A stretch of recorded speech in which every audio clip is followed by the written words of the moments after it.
Hello friends, कैसे हो आप सब। आशा करती हूँ स्वस्थ होगे, अच्छे होगे, मज़े में होगे और पॉजिटिव फील कर रहे होगे।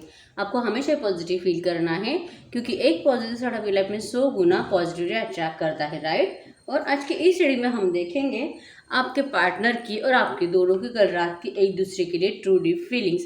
क्या कुछ सोच रहे थे, क्या कुछ फील कर रहे थे। और यस, आपको ओपन माइंड की रीडिंग को देखना है थी तो आप ध्यान नहीं देना है और जेंडर स्पेसिफिक नहीं होता है, कलेक्टिव की एनर्जीज होती है। तो हर एक बात आपके लिए नहीं होती। जो रीज़न होता है उसे रखे, जो नहीं होता उसे इग्नोर कर दीजिए, ठीक है। और अगर बहुत सालों से, महीनों से इंतजार कर रहे, आपको आपके पार्टनर का एक्शन नहीं आ रहा है तो डेफिनेटली इस वक्त आपको पर्सनल रीडिंग की ज़रूरत है। अगर आपको मुझसे पर्सनल रीडिंग करानी है, स्क्रीन पे दिए गए नंबर पे व्हाट्सएप पे मैसेज कर दीजिए, वहाँ पे आपको डिटेल्स मिल जाएगी, आपको कॉल कैसे बुक करनी है, ठीक है। तो देखते हैं क्या कुछ निकल के आता है आपके पार्टनर की और आपकी दोनों की कल रात की एक दूसरे के लिए ट्रू डीप फीलिंग्स। एकदम हैप्पी रहे, पॉजिटिव रहे, अपने रिलेशनशिप की अच्छी अच्छी बातें सोचे, आपके पार्टनर का फेस इमेजिन करें, उनका नाम दोहराए, उनका स्माइली स्माइली फेस इमेजिन करें, नाम दिल ही दिल में दोहराए और एकदम पॉजिटिव रहे, ओके। गाइड करिए यूनिवर्स।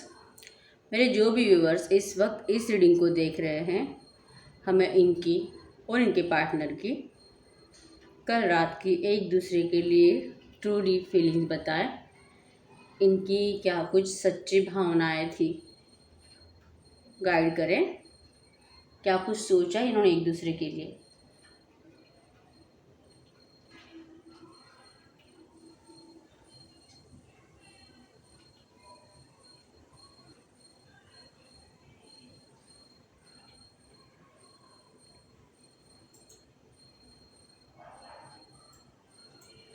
आप देख सकते हो एक भी मोमबत्ती का बूंद हिल नहीं रहा है, कहीं पे भी नहीं, जो कि शो करता है कि ना आप दोनों की तरफ से कोई एक्शन तो लिया गया नहीं है, लेकिन पास आने की जो इच्छा होती है कि यस मुझे जाना है, बात करनी है, ऐसा कुछ दिखाई भी नहीं दे रहा है।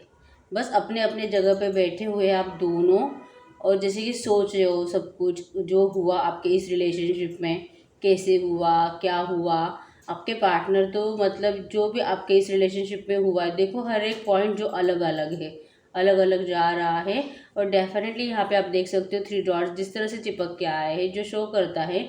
और एक एक डॉट अलग से खड़ा है और ये दो, जैसे कि आपके पार्टनर ने आपको छोड़ के किसी और को चूज़ कर लिया और जिसके पास चले गए, उसके बारे में सोच रहे हैं कि आखिर ये डिसीजन मैंने लिया, क्यों लिया। डेफिनेटली यहाँ पे छोटे बच्चे की एनर्जी है आपके पार्टनर के, या तो आपका या आपके पार्टनर का जो छोटा बच्चा है उससे कोई तो भी बहुत ज़्यादा इमोशनली कनेक्टेड है, ठीक है।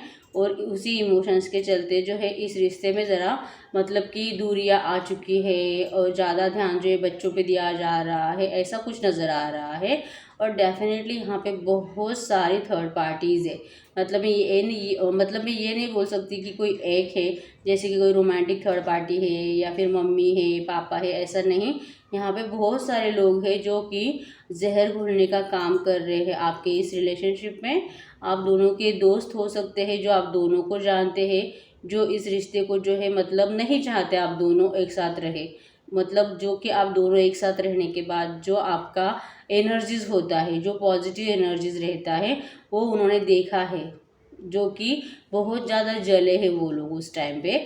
और शायद ये भी हो सकता है कि उन्हीं लोगों की नज़र आपके इस रिश्ते को लगी है, ठीक है। आपको पता है क्योंकि ये बहुत सारे लोग हैं, ठीक है। आपके म्यूचुअल फ्रेंड्स, इनके घर वाले, जो भी आपके साइड से कोई लोग हो सकते हैं। लेकिन यहाँ पे मुझे बहुत सारे थर्ड पार्टीज की नेगेटिव एनर्जीज नज़र आ रही है, ठीक है। आपके पार्टनर यही सोच रहे हैं कि आखिर आपका इस रिलेशनशिप में इतना डिस्टेंस आया, कब आया, कैसे आया। गलती भले इन्हीं की थी लेकिन इन्होंने सब कुछ ठीक करने की कोशिश भी बहुत की थी, ऐसा इनको लगता है। लेकिन जो कि आपकी बातों ने शायद इनको बहुत ज़्यादा ही हर्ट किया। जैसे कि अगर इस रिलेशनशिप में कोई थर्ड पार्टी आई, रोमांटिक थर्ड पार्टी आई, तो जैसे कि तू मतलब मेरे बारे में अगर तू मुझसे इतना ही प्यार करता था तो तू मतलब मुझे बिना बताए शादी क्यों किया, और तू उसके पास गया ही क्यों, और मतलब कैसे तूने उसको चूज़ किया अगर तू इतना मुझे बताता है दिल खोल के, और जो कि भगवान के सामने कसमें खाता है कि मैंने सिर्फ तुझसे सच्चा प्यार किया, फिर तेरी इच्छा हुई कैसी कि तू किसी और से शादी करेगा। और उसके बाद आके तू मुझे बताएगा कि मेरे घर वालों ने मेरी शादी ज़बरदस्ती लगा दी है। ये सारी बातें और इस टाइम पे जो आपने उनको भला बुरा कहा है और इनके प्यार के ऊपर जो आपने मतलब कि भरोसा नहीं दिखाया, इस बात को बहुत ज़्यादा याद करते हुए दिखाई दे रहे हैं। आपके पार्टनर स्ट्रांगली SUVI के हो सकते हैं, ठीक है। आपके पार्टनर का नाम का इनिशियल हो सकता है या आपके नाम का भी हो सकता है। यहाँ पे स्ट्रांगली बनाए, A भी बनाए, यहाँ पे V भी बनाए, ठीक है। तो यस, डेफिनेटली इसी बारे में सोच रही कि इन्होंने तो आपका ट्रस्ट खो ही दिया है, क्योंकि ये भी यही अपने आप को कोस रही कि आखिर मैंने ऐसा क्यों किया। अगर सच में मैं इससे प्यार करता था तो ये आपको मतलब अगर इनके घर वाले हैं, अगर आप दोनों में डिफरेंसेस, जैसे कि मुझे बहुत सारा डिफरेंसेस नज़र आ रहे हैं, उम्र के हो सकते हैं, एज कास्ट के हो सकते हैं, धर्म के हो सकते हैं, या फिर बहुत ज़्यादा मतलब अलग अलग कंट्री में रह सकते हो, ऐसा कुछ हो सकता है। लेकिन बहुत ज़्यादा डिफरेंसेस की वजह से जो कि फिर शायद हमारे लोग स्वीकार नहीं करेंगे, बहुत ज़्यादा मतलब झगड़े होंगे, ऊपर से आप दोनों की जान को खतरा, ऐसा कुछ हो सकता है। ऊपर से नाम खराब होना वो अलग से बात। तो इन सारे इश्यूज से बचने के लिए आपके पार्टनर ने जो है आपको डिस्टेंस दे दिया, बिना बताए शादी कर दी, अपने घर वालों की मर्ज़ी से जो है थर्ड पार्टी लेके आए इस रिलेशनशिप में, जो कि इनको बिल्कुल खुद को भी नहीं अच्छा लगा था उस टाइम पे।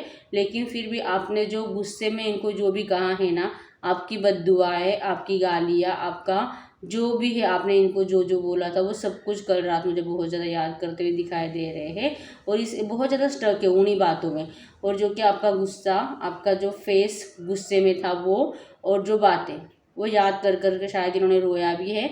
और जो कि इनको मतलब ये भुला नहीं पाते, भुलाने की कोशिश बहुत करते हैं लेकिन वो भुला नहीं पाते। इनका दिल करता भी है ना बात करने का, तो ना वो बातों को ना अपने दिमाग में दोहराना स्टार्ट कर देते हैं, जिसकी वजह से फिर इनको लगता है कि नहीं, एक तो आपका प्यार सच्चा था, अनकंडीशनल था, इन्होंने आपको कभी ऐसा नहीं कि कुछ प्रोवाइड किया था, जैसे कि बहुत सारे बड़े बड़े गिफ्ट देना, लाखों रुपए देना, कोई घर खरीद के देना, गाड़ी खरीद के देना, ऐसा कुछ इन्होंने आपके लिए किया नहीं था।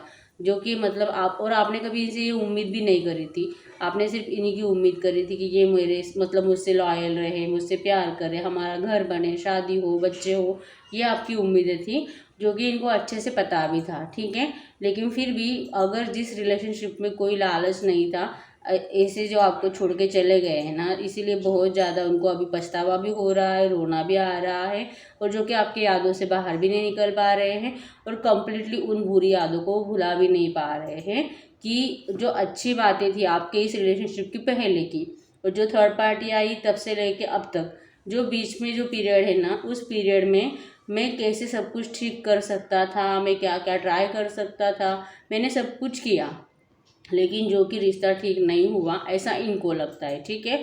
अब अगर आपको इनका एक्शन नहीं आया है तो आप ये सोचो कि कब से एक्शन नहीं आया है, उससे पहले इन्होंने आपके लिए क्या एफर्ट्स डाले थे उसको याद करो, और फिर आपने इन्हें क्या रिप्लाई करे थे वो याद करो। फिर आपको ये समझ में आएगा कि आपका ये जो डिस्टेंस है वो इतना दूर, इतना बड़ा, इतना लंबा कैसे और होता गया, ठीक है। आपको भी इस रिलेशनशिप को समझने की बहुत ज़्यादा ज़रूरत है कि आखिर ये रिश्ता इतना इतना लॉन्ग डिस्टेंस क्यों आया, इतना बड़ा आपका गैप क्यों आया है इस रिलेशनशिप में। शायद हो सकता है कि आपने भी कुछ बहुत ही इतना पेनफुल उनको कहा होगा, जो कि वो याद कर करके अब शायद एक्शन लेने के लिए भी आगे आने का दिल नहीं करता है, लगता है कि नहीं जाने दो, करेंगे अगर बाद में, अगर जब मतलब आप ही के दिल में आए तो आप ही खुद कर दोगे, आप ही कुछ एफर्ट्स डालोगे और आप ही उनको कुछ बोलोगे कि हाँ अब मैं रेडी हूँ इस रिलेशनशिप में आगे बढ़ने के लिए, ऐसा कुछ ये आपसे चाहते हैं, ठीक है। क्योंकि अब इनको ये ऐसा ही लगने लगा है कि आपको ये रिश्ता नहीं चाहिए, और जो कि आपको बिल्कुल भी फोर्स नहीं करेंगे, ठीक है। अगर ये आपके पास आते भी है कभी फ्यूचर में, और अगर आप इनको बोलते हो कि नहीं अब तो तू जहाँ पे गया था अब तू वहीं पे रहे, मैंने तुझसे सच्चा प्यार किया था लेकिन तूने मेरे प्यार को नहीं समझा, लेकिन अब मुझे जो है मुझे किसी और से शादी करनी है, या फिर मेरे लाइफ में कोई और आ चुका है, अगर आप ऐसा इनको बोल भी देते हो ना, फिर भी आपको फोर्स नहीं करेंगे रिश्ते में रहने के लिए, क्योंकि इनको पता है गलती इन्हीं की है, ठीक है। तो इस तरह से है। लेकिन यस, ये प्यार आपसे करते हैं, लेकिन ऐसे प्यार को कोई भी नहीं मानता जहाँ पे जो है कोई थर्ड पार्टी लेके आता है, किसी और से शादी कर लेता है, ऊपर से बताया जाता है कि घर वालों ने ज़बरदस्ती करा दी। तो अगर कोई भी नॉर्मल पर्सन यही सोचेगा, फिर अगर इतना ही प्यार है, अगर घर वालों ने ज़बरदस्ती की थी तो तू बोल देता ना, मैं बिना शादी का रह लेता हूँ, मुझे तो शादी नहीं करनी है, बोल सकता था आपसे, कहीं बाहर बिना बताए छुप के शादी कर लेता था, आपको कहीं और घर में रख सकता था अलग से, वहाँ पे आपका घर भी बन जाता, वहाँ पे आपकी शादी हो जाती, बच्चे भी हो जाते, घर वालों को जब पता चलना है तब पता चल जाता। आपके लिए अगर करना चाहे तो ये बहुत कुछ कर सकता था, भले ये लड़की हो लड़का हो, ठीक है। अगर लड़की हो तो ये मतलब ज़्यादा एफर्ट्स नहीं डाल सकती, लेकिन आपका पार्टनर अगर कोई लड़का है तो आपके लिए बहुत कुछ कर सकता था, ठीक है। लड़की तो मतलब जैसे कि बचपन से लेके बड़ी भी हो जाती है और जैसे कि शादी भी हो जाती है, हमेशा किसी ना किसी के ऊपर ज़्यादातर 100 में से 70% लड़कियाँ तो डिपेंड ही रहती हैं, तो वो अपना इतना अच्छे से नहीं डिसीजन ले सकती। लेकिन अगर आप कोई लड़की हो और अगर आपका ये पार्टनर कोई लड़का है और अगर इसने ऐसा कुछ किया है तो ये बहुत कुछ कर सकता था आपके लिए, ठीक है। तो कोई भी नॉर्मल पर्सन यही सोचेगा, ठीक है। लेकिन इनका ऐसे कि मेरा प्यार सच्चा था और जो कि मैं फैमिली के आगे नहीं जा सकता था। लेकिन ये जनरली नॉर्मल पर्सन को ये मतलब बात मन को नहीं लगती है, ऐसा लगता है कि नहीं ये सब झूठ है और इसका प्यार भी झूठा है, राइट। तो इसी तरह की आपकी सोच इनके लिए बन चुकी है और इसीलिए ना ये आपके लिए एक्शन लेने के लिए भी बहुत ज़्यादा डरते हैं इस तरह से, ठीक है। इनको लगता है कि आपने इंसल्ट कराने से बेटर है बाबा जो है अभी जहाँ पे हूँ जो मिला है उसी में खुश रहने की ट्राई करो, क्योंकि खुश तो हूँ नहीं लेकिन फिर भी ऑप्शन नहीं होने की वजह से जहाँ पे है वहाँ पे वो रुके पड़े हैं, ठीक है। एक्शन लेना चाहते थे लेकिन लेते नहीं हैं और दिल करता है लेकिन हिम्मत होती नहीं है, इस तरह से है, ठीक है। और यहाँ पे के भी बन चुका है, S8 L है, यहाँ पे Q है, 888 बहुत सारे बने जो कि divine connection soulmate twin flame का कनेक्शन शो करता है, ठीक है। तो ज़्यादातर ये भी है कि आप दोनों एक दूसरे के सोलमेट ट्विन फ्लेम हो सकते हो, इसीलिए इतनी दूरियां आने के बावजूद भी आप जो है दोनों एक दूसरे को इतना फील कर पाते हो, इतना जैसे कि वो आपके साथ नहीं भी होते हैं ना फिर भी आप जो है उनको महसूस कर पाते हो। ये ऐसा जो है सोलमेट ट्विन फ्लेम कनेक्शन में होता है, ठीक है। तो जैसे यहाँ पे नंबर जैसे कि मैंने बोला 873102, ठीक है। आपके आपके पार्टनर के बर्थ डेट में हो सकता है। यहाँ पे बहुत बड़ा सा T बना है, Q बना है, I है, V भी है, ठीक है। आपके आपके पार्टनर के नाम के इनिशियल्स हो सकते हैं। तो यस, अगर रीडिंग आपके साथ रेजोल्यूट हुई है वीडियो को लाइक कर दीजिए, चैनल को सब्सक्राइब कर दीजिए, जिसके भी साथ जितने भी परसेंट रीडिंग रेजोल्यूट हुई मुझे कमेंट बॉक्स में बता दीजिए। और अगर आपको पर्सनल रीडिंग कराना है स्क्रीन पे दिए गए नंबर पे व्हाट्सएप पे मैसेज कर दीजिए, ठीक है। तो मिलते हैं नेक्स्ट वीडियो में, तब तक के लिए बाय बाय।